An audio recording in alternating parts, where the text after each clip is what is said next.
ధ్యానయోగం ధారణా మార్గం. మన లోపల ఉన్న మనస్సుకు సంపూర్ణ విశ్రాంతి లేదా సమగ్రమైన శక్తిని సమకూర్చుటయే ప్రాథమిక దశలో ధ్యానం అని తెలుసుకున్నాం.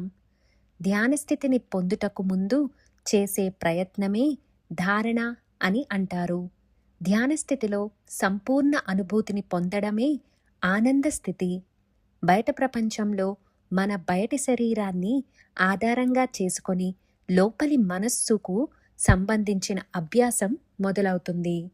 మనస్సుకు బయట కనిపించే ప్రపంచమంతా మన కన్నుల ద్వారా మన లోపలికి ప్రవేశిస్తుంది.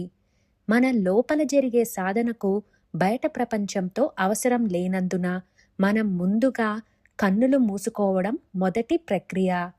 మనం శారీరక విశ్రాంతి అయిన నిద్రలో కన్నులు మూసి పడుకోవడం అలవాటుగా ఉంది. కన్నులు మూసుకొని కూర్చోవడం తప్పనిసరి. కూర్చునే విధానంలో కూడా నేలపై లేదా ఆరోగ్య పరిస్థితిని బట్టి కుర్చీ, సోఫా పైన కూర్చున్నను మెడ, వీపు నిటారుగా ఉండే విధంగా ఉండాలి. తల వెనుక భాగం దేనికి ఆనించవద్దు.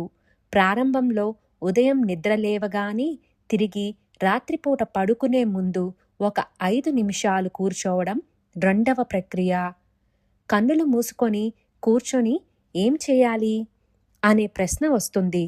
ధ్యానానికి ముందు చేయవలసిన ధారణా ప్రక్రియలో భాగంగా 3 పద్ధతులున్నాయి. 1 భావం, 2వది శబ్దం, 3వది దృష్టి. ఈ మూడింటిలో ఎవరికి ఏది బాగా అనుకూలంగా ఆసక్తిగా ఉంటుందో దానినే ప్రయత్నం చేయాలి.